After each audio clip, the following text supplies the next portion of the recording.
আসসালামু আলাইকুম রহমতুল্লাহি ওবরকাতুহু নাহমাদু ওয়া নাসাল্লি আলা রাসূলিল কারীম আম্মা বাদ। আপনাদের সামনে আমি একটা গুরুত্বপূর্ণ কথা নিয়ে আসতেছি।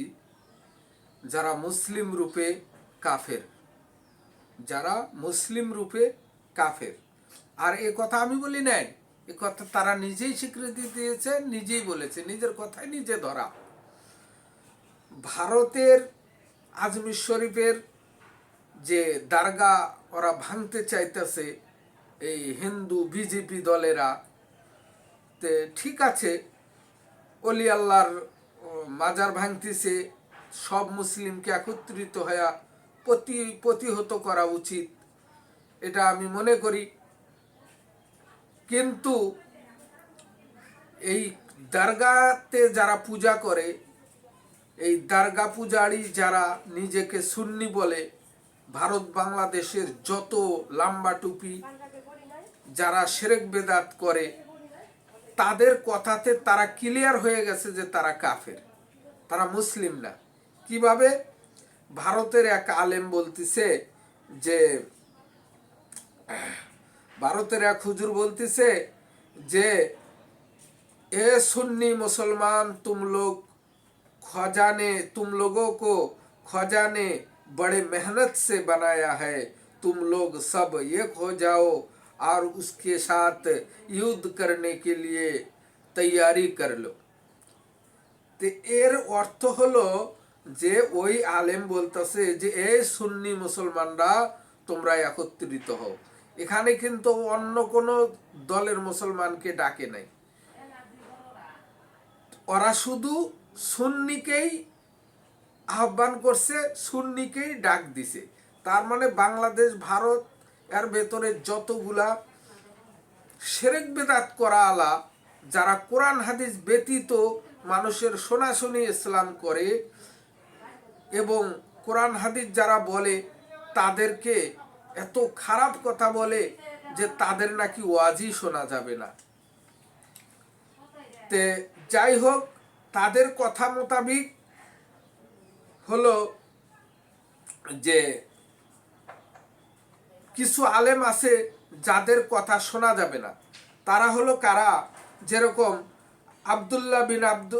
আবদুল্লাহর ওয়াজ শোনা যাবে না, আব্দুর রাজ্জাকের ওয়াজ শোনা যাবে না, আকরামুজ্জামান বিন আব্দুল সালামের ওয়াজ শোনা যাবে না, মতিউর রহমানের ওয়াজ শোনা যাবে না, মুজাফফর বিন মুহাসিনের ওয়াজ শোনা যাবে না, আবু বকর জাকারিয়ার ওয়াজ শোনা যাবে না, শহীদুল্লাহ খান মাদানির ওয়াজ শোনা যাবে না, বাশার বিন হায়াতের ওয়াজ শোনা যাবে না, ডক্টর গালিবের ওয়াজ শোনা যাবে না, মোকাররম বিন মুহাসিনের ওয়াজ শোনা যাবে না, মিজানুর রহমানের ওয়াজ শোনা যাবে না, মামুনুল হকের ওয়াজ শোনা যাবে না, আহমদুল্লাহর ওয়াজ শোনা যাবে না, কাজী ইব্রাহিমের ওয়াজ শোনা যাবে না, আমানুল্লাহ খান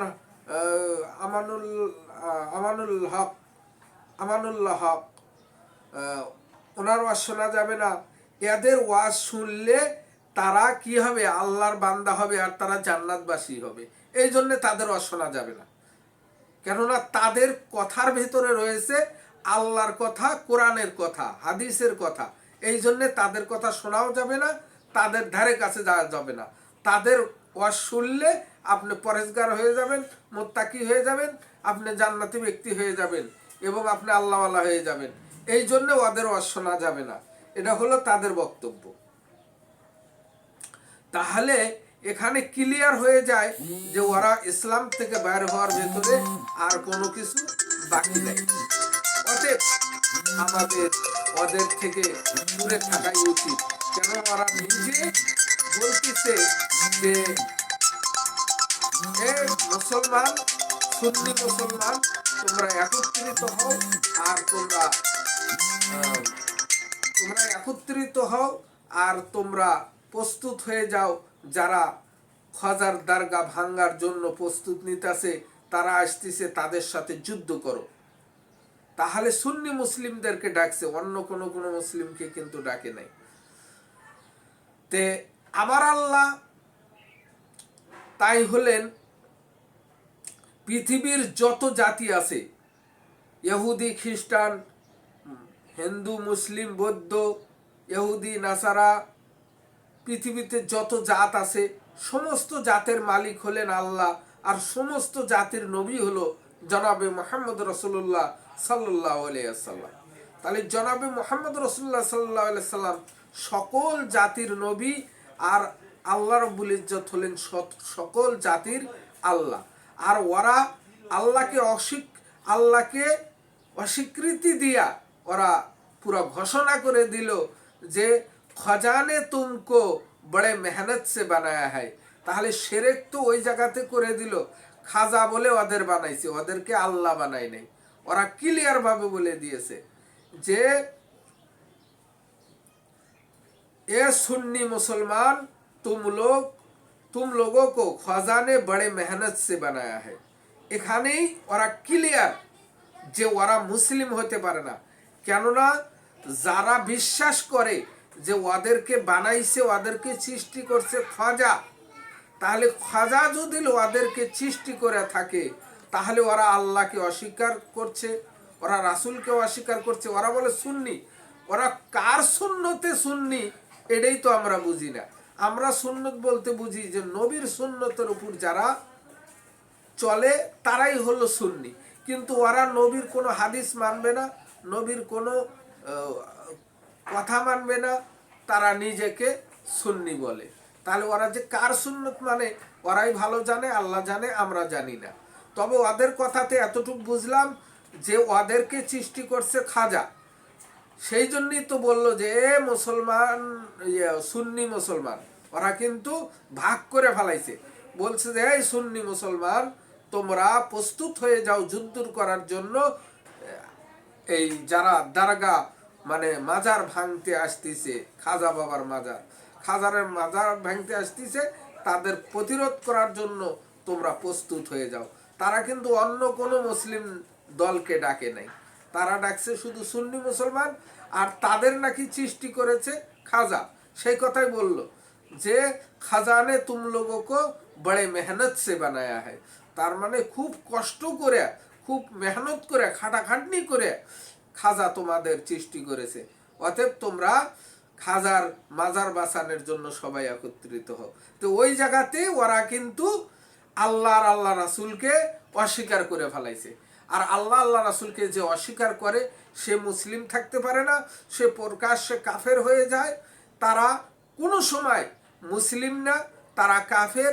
এই কথাটা আমি বলি নাই, তারা নিজেরাই বলেছে, তারা নিজেরাই এই কথার প্রমাণ দিয়েছে যে ওদেরকে খাজা বানাইছে। তো এই কথাটা আমরা যত মুসলিম আছি আমাদের সকলকে ভাবা উচিত। আমার আল্লাহ তো মুসলিম যত জাত আছে সবারই মালিক, এবং হিন্দুদের মালিক, বৌদ্ধদের মালিক, খ্রিস্টানদের মালিক, ইহুদিদের মালিক। আর এই বক্তাদের ওয়াজ শোনা যাবে না, যাদের নাম আমি বললাম। এই বক্তারা ওয়াজ করে কোরআন হাদিস থেকে, আর কোরআন হাদিস থেকে ওয়াজ করে বলেই বাংলাদেশের এক আলেম বলতেছে যে এই লোকদের ওয়াজ শোনা যাবে না। তা আমি বলতেছি এই ওয়াজ শোনা যাবে না, সুন্নি ভাইদেরকে বলতেছি যে এদের ওয়াজ যদি শোনেন তাহলে কিন্তু আপনি মুসলমান হয়ে যাবেন, তাহলে কিন্তু আপনি জান্নাতি হয়ে যাবেন।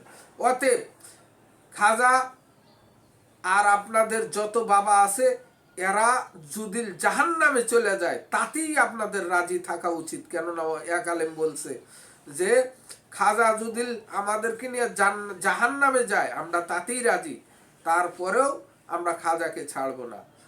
তাহলে আপনারা যদি এই আলেমদের ওয়াজ শোনেন, যাদের নাম বললাম, আব্দুল্লাহ, আব্দুর রাজ্জাক, আকরামুজ্জামান বিন আব্দুল সালাম, মতিউর রহমান, মুজাফফর বিন মুয়াসিন, আবু বকর জাকারিয়া, শহীদুল্লাহ খান মাদানী, বাশার বিন হায়াত আলী, তারপর ডক্টর গালিব, মুকাররম বিন মুয়াসিন, মিজানুর রহমান, মামুনুল হক, আহমদুল্লাহ, কাজী ইব্রাহিম, আমানুল্লাহ খান বিন ইসমাইল, এদের ওয়াজ শোনা যাবে না। এদের ওয়াজ শুনলেই আপনারা মুসলমান হয়ে যাবেন, এবং এদের ওয়াজ শুনলেই আপনারা আল্লাহওয়ালা হয়ে যাবেন, জান্নাতে চলে যাবেন। অতএব খবরদার এদের ওয়াজ শুনবেন না। এদের ওয়াজ শুনলেই কিন্তু আপনারা ওয়াহাবি হয়ে যাবেন। এদের ওয়াজ শুনলেই কিন্তু আপনি, ওয়াহাবি কাকে বলে জানেন? ওয়াহাব হলো আল্লাহর নাম। ওয়াহাবি মানে আল্লাহর দলের লোক, আল্লাহর দলে আপনি ভর্তি হয়ে যাবেন। এদের ওয়াজ শোনা যাবে না। এই বলে আমি আমার বক্তব্য শেষ করছি। সুবহানাকা আল্লাহুম্মা ওয়া বিহামদিকা আশহাদু আল্লা ইলাহা ইল্লা আনতা ওয়া আতুবু ইলাইকা। আসসালামু আলাইকুম ওয়া রাহমাতুল্লাহ।